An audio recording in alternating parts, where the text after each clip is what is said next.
Por exemplo, eu sou até hoje um dos pacientes mais lembrados aqui do Sírio-Libanês. Por quê? Porque quando eu fui desenganado lá... Então você foi desenganado? Eu fui desenganado. É isso que eu queria saber. Fui Você desenganado chegou a totalmente. ser desenganado. A minha família foi reunida, os médicos reuniram e falaram, tipo, tudo que a gente podia fazer, se vocês quiserem levar ele para casa ou levar para outro lugar, vocês estão... Ou seja, fui desenganado. Naquela noite eu fui desenganado. Aí minha família tomou a decisão de eu vir para o Hospital Sírio-Libanês. Saiu de onde você estava. Saí de Curitiba e vim para cá. Aí começou. E eu não entendia muito isso, né? Mas você sabia que estava desenganado? Não, eu não sabia. Não te falava. Mas eu olhava pelo rosto das pessoas, que as pessoas se assustavam. E eu comecei a receber muita visita, rapaz. Eu falei, pô, os caras estão vindo se despedir de mim aí. Eu falei, ô, velho, mas uma coisa que eu fazia é o seguinte, eu fazia programação. Eu fazia programação, ó, quarta-feira eu vou estar aqui. Eu fazia muito isso. Para receber no hospital ou em casa? Muita gente, ó, quando eu ia para casa, as pessoas chegavam lá e eu recebia muita visita. E daí eu comecei, pô, acho que as pessoas estão vindo se despedir de mim. Eu falei, mas peraí. Não. E eu sempre programava, ó, semana que vem eu vou sair, ou semana que vem eu vou voltar para o hospital para fazer todos os processos, vai dar certo. Eu nunca imaginei de morrer. Tá, nenhum momento. Nenhum momento. momento. Nunca. Eu vi, teve um dia só que eu senti, eu senti que eu estava indo. E eu pedi para Deus, não me leva. Eu pedi para ele. E nisso a minha mãe chegou no quarto. Eu pedi para a enfermeira me levantar, colocar sentada. Minha mãe chegou no quarto, me apertou e eu chorei. Mãe, eu tô indo. A minha mãe, não. Vem aqui, meu filho. Foi muito forte para mim aquele dia. E ali eu senti o poder de uma mãe. A minha mãe, ela falou, eu estava no salão, que ela é testemunha de Jeová, eu estava no salão orando. E eu senti que eu devia vir aqui. Eu senti que eu vir aqui. E era de noite. E era 10 e pouco, não era horário de visitas. E ela chegou e quando eu pedi para a enfermeira para sentar, nisso ela chegou, eu abracei ela, falei, mãe, eu estava indo embora. Daí a minha mãe fala assim, não, eu fiz oração, pedi para Deus, você está aqui. E ali eu falei, opa, peraí, a minha missão. E João, saí do hospital, fui assim, melhorei muito, voltei para casa. E aí o impossível acontece. No meio de toda essa turbilhão de coisas entre no hospital, eu descobri na época que a minha esposa estava grávida e eu tive mais um filho nesse turbilhão.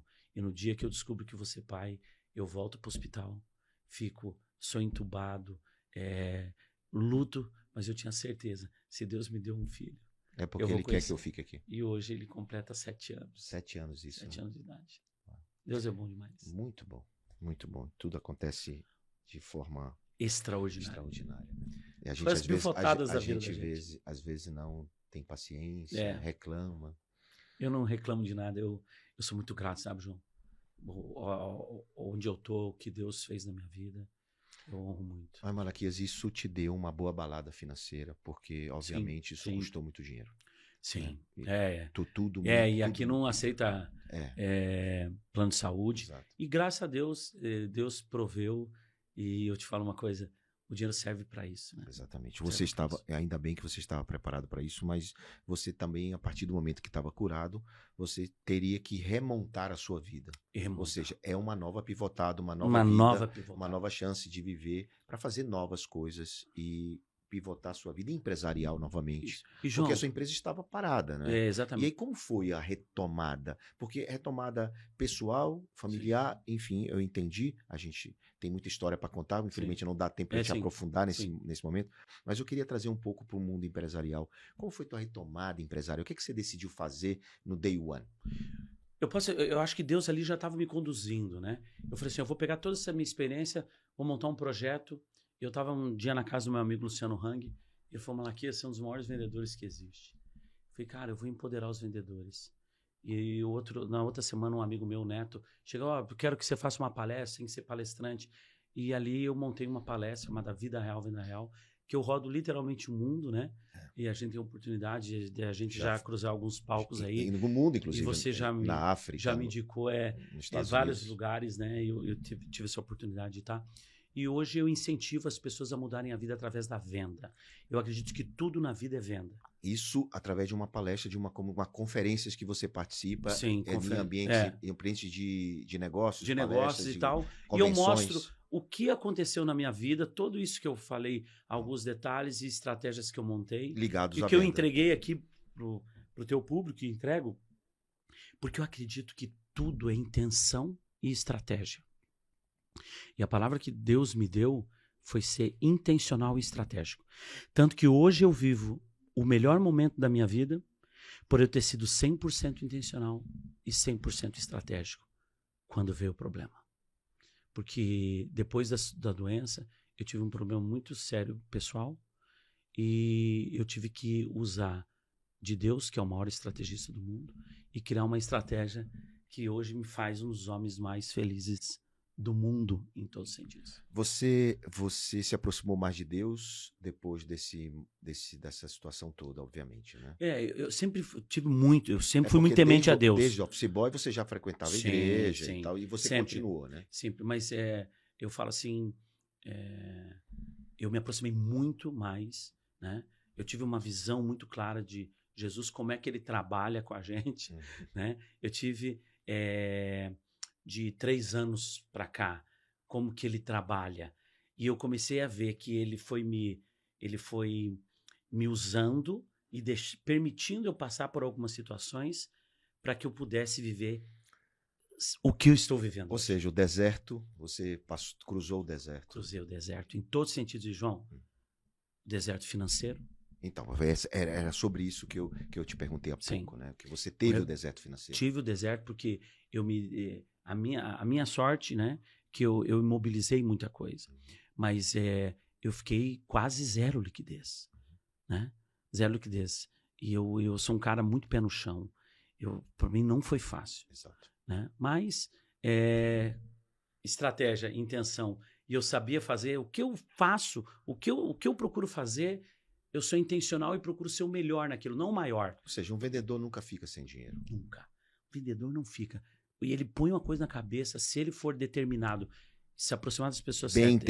Bem intencionado. Não falta trabalho, não falta serviço, não falta negócio, não falta network para um cara que é um bom vendedor e é servidor.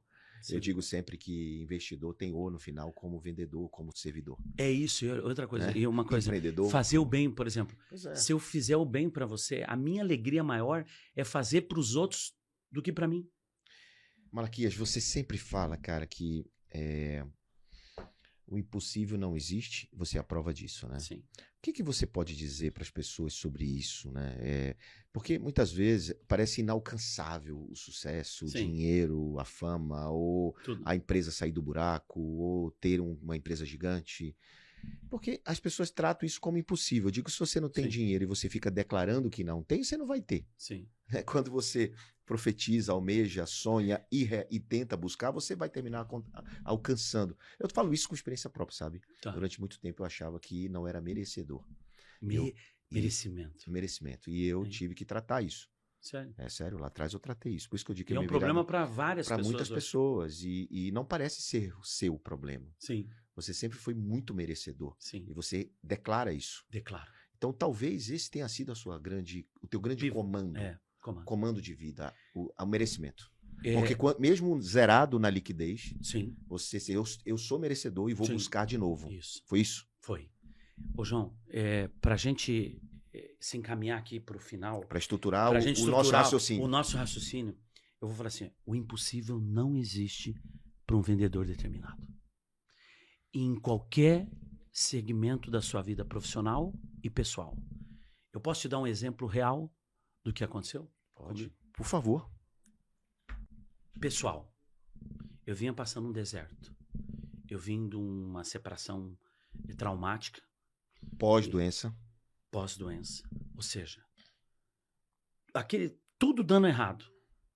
A única coisa que eu falava eu perdi. Aí o que eu fiz? Por eu servir, tem uma... Eu posso falar detalhes assim? Fica à vontade. Eu servi uma igreja chamada Lagoinha. E eu sempre estava ali disposto a fazer por aquilo. E foi onde eu tive um refúgio e estava vivendo normal. Quando deu o revés na minha vida, eu continuei ali, batalhando na Lagoinha. E você foi acolhido. E eu estava sendo acolhido, eu estava servindo a igreja. Eles me abraçaram no meu problema. E daí, depois eu fui entender. Depois eu fui entender as coisas. Daí, eu fiz todos os propósitos, projetos, porque eu acredito muito na família. O poder da família. E por isso você sofreu tanto? Cara, eu sofri demais. Quem me acompanhava, e eu acho que na época, você viu, eu estava muito mal. Aquilo para mim era a maior derrota a maior derrota de um ser humano. É um insucesso familiar, né? É um insucesso familiar. E eu tive essa derrota. Eu falo assim para você for perguntar, mas eu tenho certeza que eu fui uma das pessoas que mais fracassei no mundo. Mas ao mesmo tempo, eu tenho certeza que eu fui uma das pessoas que mais pivotei no mundo. Mas eu vou te falar uma coisa, cara. Pelo fato de você ser bem intencionado, pelo fato se você existir uma verdade, Sim. Até na sua fala do insucesso familiar, sim. Deus te abençoou, cara. Abençoou. Te abençoou com outra família. Outra. João, e olha que legal. E olha que legal, Não, né? olha que legal essa história. Conta aí. É muito legal pra gente finalizar. E pra você... E se a pessoa vê o quebra-cabeça, é tudo igual desde a época do Office Boy. Ou seja, a época do Office Boy, como servir, vendas. servir e servir, né? Tratar bem as pessoas, é isso que eu fazia. Tratava bem as pessoas e tal. Aí, a gente vai inaugurar a igreja que eu ajudei a fazer lá. Alphaville? Lagoinha lá de Uberlândia. Tá. A gente vai inaugurar a igreja. Aí, eu chego pro pastor na época e falo assim, ei, na semana da inauguração, ele me chamou para fazer uma palestra. Aí eu chamei um amigo meu, Luciano Hang, que é da Havan, né? O Luciano. Uhum. Eu falei, velho da Havan, vamos lá fazer uma palestra comigo. A gente foi, em 1 hora, vendeu todos os ingressos, que era a doação. Para a igreja, para a inauguração. Para a inauguração da igreja, fizemos lá e tal. E, irmão, aquele dia mudou minha vida, porque 2 dias antes, eu criei a estratégia que iria mudar minha vida. É o que eu vivo hoje. Eu cheguei pro pastor e falei, se você mandar um e-mail em nome da Lagoinha, convidando essa moça, eu já tinha me separado. Eu via uma moça falando sobre o Espírito Santo, eu vi uma moça, no primeiro momento, todo mundo falou para mim, olhou, nossa, que moça linda, é impossível, Malaquias. Olha para você, cara, é impossível. Aí entra o vendedor obstinado. Eu cheguei, criei uma estratégia, pedi para Lagoinha mandar um e-mail, falei, as minhas mensagens ela não responde, mas a da Lagoinha ela vai responder. Ela chegou, respondeu, a Lagoinha convidando ela para assistir minha palestra, ou seja, no dia que eu fui receber a glória das pessoas, no sentido, o merecimento, o reconhecimento das pessoas na cidade onde eu fui mais abatido, foi o dia que a minha vida mudou, porque ela estava na primeira fileira, ali eu tive a oportunidade de conhecer ela, por essa estratégia que eu montei. Ela quem, cidadão? Agora eu vou falar assim, e aí entra a maior intenção de todas. Exatamente. Porque Deus hoje, me preparou para viver esse momento. Exatamente, porque depois daquele dia, tudo aconteceu. Tudo aconteceu. E ela, ao longo desse período, se transformou numa linda cantora. Ela é uma cantora gospel. Eu tive a oportunidade de namorar e já falar, eu não vou perder essa mulher. Uma mulher com uma qualidade de excepcional. Deus. De Deus, uma mulher de Deus. Tudo que eu pedi em oração, Deus me deu, João. Como é o nome dela? Gabi Malaquias, né? Gabi Malaquias, mas o nome artístico? Gabi Malaquias. Gabi Malaquias. Ficou Gabi Malaquias. E agora ela teve a oportunidade de lançar uma música chamada Calma Filho, né? Com a participação do César Menotti Fabiano. Eu montei todas aí é o que eu falo. Deus me trabalhou em tudo isso para me montar todas as estratégias com intenção do bem, de fazer ela uma das melhores cantoras cristãs do país. E isso está acontecendo, João. Ela teve esse final de semana que passou, ela cantando para uns 40 mil pessoas no Barretos, né? Um palco, fez um show maravilhoso lá. Ou seja, toda a estratégia que Deus colocou no meu coração, eu estou fazendo para ela hoje. Então as pessoas perguntam, Malaquias, e hoje? O que você está fazendo? Hoje eu estou criando a estratégia de levar a palavra de Jesus através da voz dela. Porque não é só uma estratégia de tornar a Gabi mais conhecida. Sim. É uma estratégia de levar a palavra de Deus para muito mais gente. Né? Através de uma linda voz, através de uma linda canção. Como é o nome da canção? Calma Filho. É a primeira? É a primeira de muitas, né? Ela já fez algumas. Mas a primeira que ela está lançando. De trabalho, que chama. De trabalho. Vamos trazer a Gabi aqui. Com intenção, vamos trazer. E para você ter uma noção, quem está nos ajudando é o Cacá Diniz, né?